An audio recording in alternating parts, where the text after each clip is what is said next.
सुप्रभात बच्चों, मैं आपकी हिंदी की टीचर हूँ। आज हम क्लास 7 के पाठ 13 बोतल की कथा पढ़ेंगे। तो बच्चों, मैं पाठ की शुरुआत करने से पहले बता दूं कि हम पाठ में क्या पढ़ने वाले हैं। बच्चों, मनुष्य के जीवन में कभी कभी ऐसी परिस्थिति भी आती है कि उसके लिए फैसला करना मुश्किल हो जाता है, वह असमर्थ हो जाता है क्योंकि वो कर्तव्य और समाज के बीच में फंस जाता है। ऐसे में वो विवश हो जाता है कि वो फैसला कैसे कर पाए। कुछ ऐसी ही कथा जो है इस कहानी में, इस पाठ में आपको बताने का प्रयास किया गया है। तो बच्चों, चलिए पाठ की शुरुआत करने से पहले थोड़ी सी जानकारी लेते हैं। चलिए शुरुआत करते हैं। जीवन में अनेक परिस्थितियां ऐसी आती हैं जब व्यक्ति सही और गलत का निर्णय करने में स्वयं को असमर्थ पाता है। अभी मैंने बताया ना, कभी कभी ऐसी परिस्थिति आती है कि क्या सही है क्या गलत है यह समझ पाना मुश्किल हो जाता है, असमर्थ हो जाता है व्यक्ति। ठीक है। ऐसी विवशता प्राय तब उत्पन्न होती है जब कर्तव्य और समाज में किसी एक को चुनना हो। और ऐसी स्थिति तब आती है जब हमें अपने कर्तव्य, जिस भी पर जो भी परिस्थिति है उसमें हमारा कर्तव्य क्या है और समाज के हिसाब से क्या सही है, उसमें वो फंस जाए कि क्या सही है क्या गलत है। ठीक है। इस पाठ में लेखक ने एक व्यंग्य के माध्यम से भ्रष्टाचार और ईमानदारी के बीच द्वंद्व को एक अनोखे रूप से प्रस्तुत किया है। तो बच्चों, इस पाठ में जो लेखक है उसने व्यंग्य के माध्यम से जो है ये सारी परिस्थिति जो है बताने का प्रयास किया है। तो चलिए बच्चों, पाठ की शुरुआत करते हैं। ठीक है। बेताल ने कहा, हे विक्रम, तू मुझे फिर वृक्ष पर से उतार लाया। मैं तेरी लगन को देखकर बहुत संतुष्ट हूँ। तेरे मनोरंजन के लिए एक कथा सुनाता हूँ, सो सुन। बेताल ने विक्रम को कहा। बच्चों, आप देखते भी आए होंगे टीवी में भी कभी बेताल और विक्रम के बारे में। वही बेताल है और वही विक्रम है। और उसने क्या कहा कि तू मुझे फिर से वृक्ष से, पेड़ से उतार लाया। तेरी जो लगन है उसे देख के मैं बहुत संतुष्ट हूँ। तो तेरे मनोरंजन के लिए क्या सुनाता हूँ, एक कहानी, एक कथा सुनाता हूँ। ठीक है। आगे देखते हैं क्या सुनाता है वो। ठीक है, चलिए। किसी समय एक नगर में एक कपड़े का व्यापारी रहता था जिसका नाम धर्मचंद्र था। क्या था? धर्मचंद था। ठीक है। सेठ धर्मचंद नाम के अनुरूप ही धर्मात्मा आदमी था। वो बहुत ही धर्मात्मा आदमी था, यानी धर्म कर्म को मानने वाला था, बहुत अच्छा व्यक्ति था। ठीक है। वह सुबह शाम मंदिर जाता था और लगभग 1 घंटा प्रार्थना करता था। मन की इस एकाग्रता में कभी कभी उसे सट्टे के अंक भी सूझ जाते थे। कभी कभी जो है उसे सट्टे के अंक भी पता लग जाते थे। मन की एकाग्रता उसके अंदर इतनी हो गई थी। क्यों? वो 1 घंटे जो है क्या करता था? प्रार्थना करता था, साधना करता था। ठीक है। आगे देखते हैं। उसकी दुकान पर धर्म पेटी रखी थी। वह बड़ा मिलनसार और मधुर स्वभाव का व्यक्ति था। मधुर मतलब मीठे, अच्छे स्वभाव का व्यक्ति था। हर किसी के साथ मिलजुल के रहता था। ठीक है। आगे देखते हैं। उसका मुंह कानों तक फट गया था, दांत बाहर हो गए थे और उसे बिना प्रयत्न दीनता प्रकट करने की सुविधा मिल गई थी। ठीक है। आगे देखते हैं। जब वह किसी से बोलता तो उसके मुख पर ऐसी मीठी मुस्कान खिलती, दांत ऐसी दीनता बताते और आंखों में ऐसी लाचारी होती कि सामने वाला वह यदि उसका सिर भी मांग लेता तो वह एकाएक मना नहीं कर सकता था। मतलब वो इतना दयालु था कि सामने वाला अगर उसका सिर भी मांग ले तो वो मना नहीं कर पाता था। उसकी ऐसी मीठी थी। जैसे कि कहते हैं ना, हमारा व्यवहार अगर अच्छा होता है तो हम सामने वाले से कुछ भी करवा सकते हैं, बात मनवा सकते हैं। तो उसका व्यवहार भी इतना मीठा था, इतना अच्छा था। ठीक है। तो वो आगे देखते हैं, आगे कहानी में क्या बता रहा है। धर्मचंद बहुत ईमानदार था क्योंकि ग्राहक से बात करते हुए वह ईमान कहता जाता था। वह सच्चा आदमी था क्योंकि वह कपड़े की दर और उधारी का हिसाब भगवान की कसम खाकर बताता था। वो बहुत ही ईमानदार था, और जो कपड़े के पैसे बताता था वो भी भगवान की कसम खाकर बताता था। ठीक है, आगे देखते हैं। हे विक्रम, धर्मात्मा आदमी की परीक्षा ईश्वर बार बार लिया करता है। धर्मचंद पर भी मामले मुकदमे चलते रहते थे। कभी वह किसी पर मुकदमा चलाता था और कभी कोई उस पर। यानी जो है धर्म, वो कह रहा है कि धर्मात्मा आदमी जो धर्म कर्म ज्यादा वो करता है, उसको इसको ही इतनी बार बार परेशानी, उसको इसी तरह की चीजें होती हैं। तो वो ये कह रहा है कि कभी इसी तरह धर्मचंद पे भी क्या होता था, मामले मुकदमे चलते रहते थे। कभी वो चलाता था, कभी लोग उस पर चलाते थे। ठीक है, ऐसा ही एक मुकदमा उस पर चल रहा था कि उस साहब का तबादला हो गया जिसके सामने वह मुकदमा था। मामला बड़ा कमजोर था और धर्मचंद की हार निश्चित थी, पर वह नहीं हुआ। क्या कि जो है जिसके सामने उसका मुकदमा चल रहा था उसका तबादला हो गया, वो कहीं और चला गया। अब जो है मामला बहुत ही गंभीर हो गया। उसे क्या लग रहा था कि जैसे मेरी अब हार होगी इस मुकदमे में, लेकिन ऐसा नहीं था। ठीक है, आगे देखते हैं आगे क्या हुआ। नए साहब एक दिन कपड़ा खरीदने आए और संयोग से धर्मचंद की दुकान में घुस पड़े।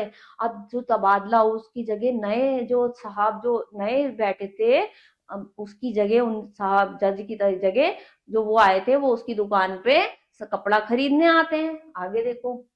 देखते ही धर्मचंद ने पहचान लिया कि इन्हीं साहब के सामने मामला है। उसने कपड़ा नापना छोड़ दिया और हाथ जोड़कर सीढ़ी पर खड़ा हो गया। पधारिए साहब। साहब को कुर्सी पर बिठाकर उसने पान की तश्तरी आगे की ओर बढ़ाई और कहा, बड़ी कृपा की साहब, क्या सेवा करूं। साहब ने कहा, कोई कमीज का अच्छा सा कपड़ा दिखाओ। उसने जो ये कहा, क्या करा, कपड़ा दिखाना छोड़ के उसकी आवभगत में लग गया कि भाई आपको ने बहुत ही कृपा करी, आके मेरी दुकान पे बताइए मैं क्या सेवा कर सकता हूँ। उसने क्या कहा, एक अच्छी सी इसका अच्छा सा कपड़ा कमीज का मुझे दिखाओ। ठीक है, आगे देखते हैं आगे क्या होता है। धर्मचंद अच्छे अच्छे कपड़ों के थान खोलकर साहब के सामने फैलाने लगा। ऐसे प्रेम विभोर होकर कपड़े फैला रहा था जैसे भक्त भगवान को भोग लगाता है। साहब ने एक कपड़ा पसंद किया और पूछा, क्या भाव है इसका। उन्होंने पूछा कि इसका क्या भाव है, कितने का है। ठीक है ना, उन्होंने ऐसा पूछा। आगे देखो। धर्मचंद जो है, धर्मचंद ने हाथ जोड़कर कहा, हमको क्यों लज्जित करते हो, हमको क्यों लज्जित करते हैं। ठीक है, दुकान आपकी है, कितने कमीजों का दूं। साहब का मुख कठोर हो गया। वे बोले, नहीं, मैं ऐसे नहीं लेता, कभी नहीं लिया, दाम बताओ। उन्होंने कहा कि मैं ऐसे नहीं लेता, मुझे इसका दाम बताओ कितने का है। ठीक है, आगे देखते हैं। हे विक्रम, साहब भी ईमानदार थे। इस समय दो ईमानदारों की टक्कर हो रही थी। इस समय क्या हो रही थी, दोनों ईमानदार थे, क्योंकि धर्मचंद भी ईमानदार था और वो भी ईमानदार थे जो उसकी दुकान पे आए थे। ठीक है ना, आगे देखते हैं। धर्मचंद थोड़ी देर चुप बैठा रहा, फिर उसने हार मान ली और बड़ी दुख स्वर में कहा, 4 रुपए 7 आने। फिर साहब ने सुना और जो है बहुत देर बाद चुप हुआ। उसने कहा, कितने, 4 रुपए 7 आने। फिर क्या हुआ, साहब ने सुना। उनके चेहरे पर से कठोरता एकदम गायब हो गई और उसका स्थान पीड़ा ने ले लिया। उसका स्थान किसने ले लिया, दर्द, मतलब एक अंदर से ही उसके प्रति दर्द सा महसूस होने लगा। क्यों, क्योंकि उसने पैसे क्या बहुत ज्यादा नहीं बताए थे, ईमानदारी से बताए थे, है ना। ठीक है, आगे देखते हैं। साहब बहुत परेशान हो गए। धर्मचंद बड़े ध्यान से साहब के चेहरे को देख रहा था और उनकी पीड़ा से उसका कोमल हृदय फटा जा रहा था।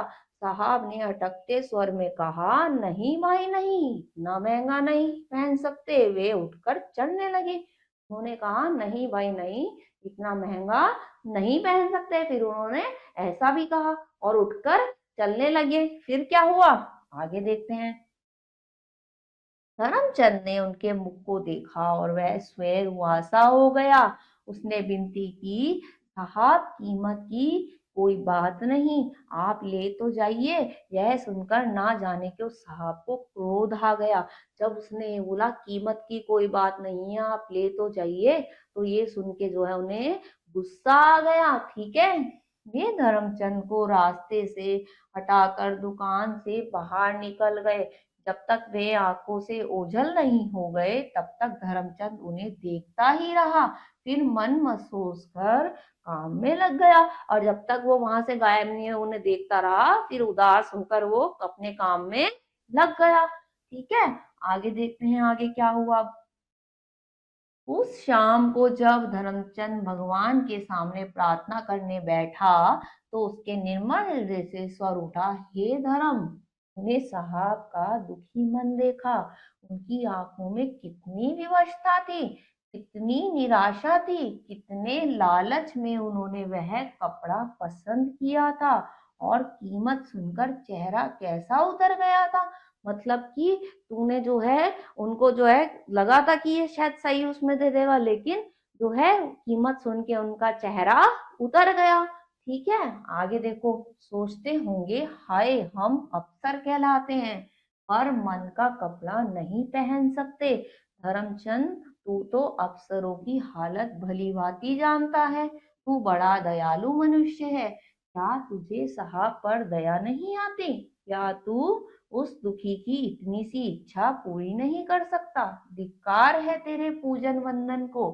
अरे मूर्ख, दया धर्म का मूल है। वो इतनी सारी बातें सोचने लगता है। ठीक है, तो वो क्या करता है, दोनों चीजों के बीच में फंस जाता है कि मैं जो है उनसे पैसे अगर नहीं लूंगा तो ऐसा कहलाऊंगा कि मैं उन्हें शायद रिश्वत देने की कोशिश कर रहा हूँ, और अगर पैसे लूंगा पूरे जितने हैं ईमानदारी से तो वो भी उन्हें ज्यादा लग रहे हैं। तो वो दोनों बात के बीच में फंसा। लेकिन वो पूजा करते हुए एकदम ये भी सोचता है कि मैंने ऐसा शायद गलत भी किया, वो समझ नहीं पाता। ठीक है, आगे देखते हैं। धनमचंद ने आत्मा की आवाज सुनी, उसका हृदय भर आया। उसकी नजरों में साहब का चेहरा झूल गया और आंसुओं की धारा बहने लगी। अब क्या हुआ, वो उनके बारे में सोचता सोचता इतना परेशान हो गया कि आंसू की धारा बहने लगी, रोने लगा। ठीक है, धोती से आंसू पोंछकर उसने हाथ जोड़े और कहा, हे भगवान, मुझसे बड़ी भूल हुई। दया निदान वस्त्र के मामले में आपकी उदारता जानता हूँ। जब आप द्रौपदी को एक के बाद एक सैकड़ों साड़ियां देते गए तो मैं आपका भक्त क्या साहब को कमीज नहीं पहना सकता? तो सोचता है कि जब आपने भगवान के आगे हाथ जोड़ के कहता है द्रौपदी को एक के बाद साड़ियां देते गए, तो मैं तो आपका भक्त हूँ, तो क्या मैं साहब को जो है उन्हें एक कमीज नहीं पहना सकता? ऐसा सोचता है। ठीक है, आगे देखते हैं आगे क्या होता है। हे प्रभु, ये साहब लोग ही आज के द्रौपदी हैं। मुझे आशीष दो कि मैं उस दुखी का दुख हर सकूं।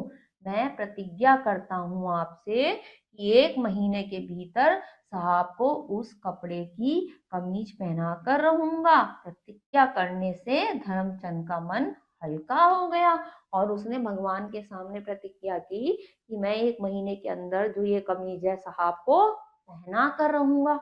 और उसका मन उससे थोड़ा हल्का हो गया, उसे थोड़ी तसल्ली मिली। ठीक है, आगे देखते हैं आगे क्या हुआ। 8 दिन बीत गए। 9वें दिन प्रातःकाल धर्मचंद ने स्नान किया, तिलक लगाया और दुकान पर आया। उसने उस स्थान में से 4 कमीजों का कपड़ा फाड़ा और कागज में लपेटकर बगल में दबाया। मन ही मन ईश्वर का ध्यान किया और साहब के घर पहुंच गया। कहाँ चला गया? उनके घर जो है वो पहुंच गया। किसके? जो आए थे, ठीक है, साहब आए थे ना जिनके पास उसका मुकदमा चल रहा था नए, उनके घर जो है पहुंच गया। आगे देखते हैं। साहब ने उसे पहचान लिया।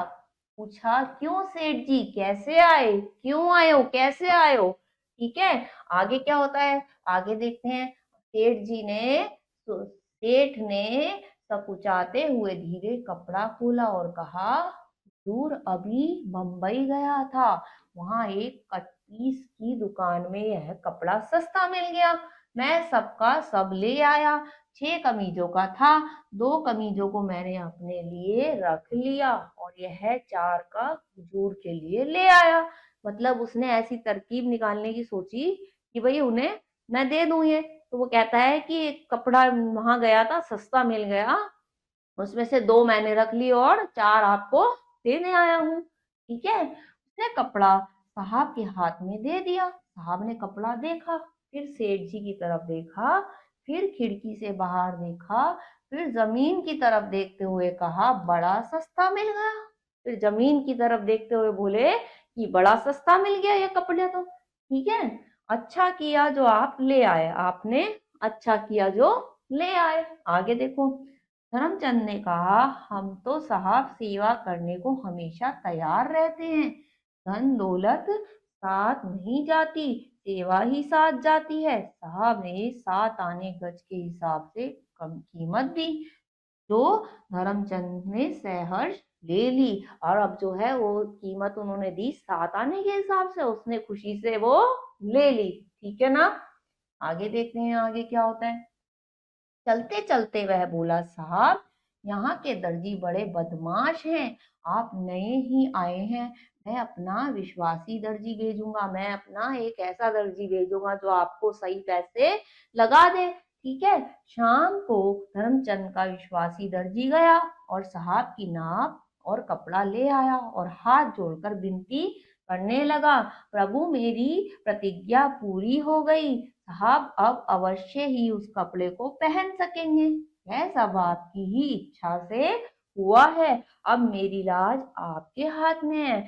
इतना करने के बाद जो है वो भगवान से कहता है हाथ जोड़ के कि जो है मेरी प्रतिज्ञा जो है मैंने आपके की थी वो पूरी हुई है, ये कैसे संभव हुई, वो आपकी वजह से ही संभव हो पाई। भगवान के आगे हाथ जोड़ता है।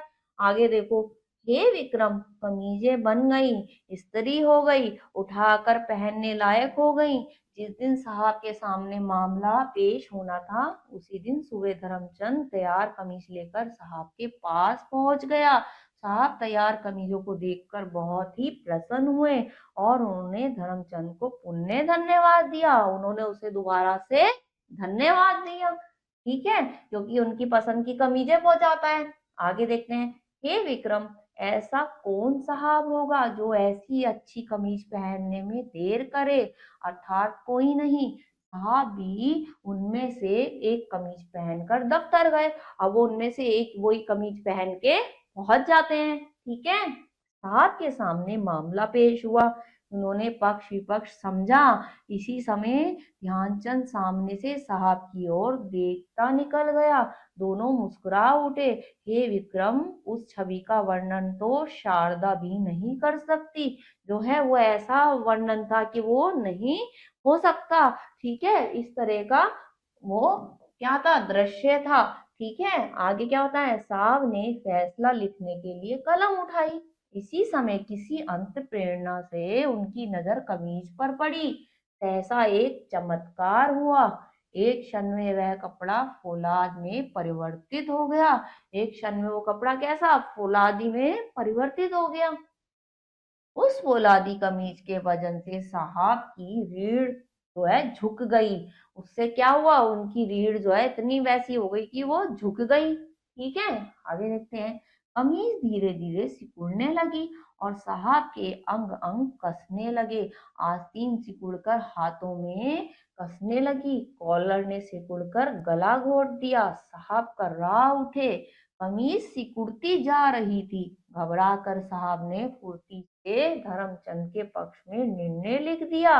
एक क्षण में कमीज फिर कपड़े की हो गई। कैसा चमत्कार हुआ।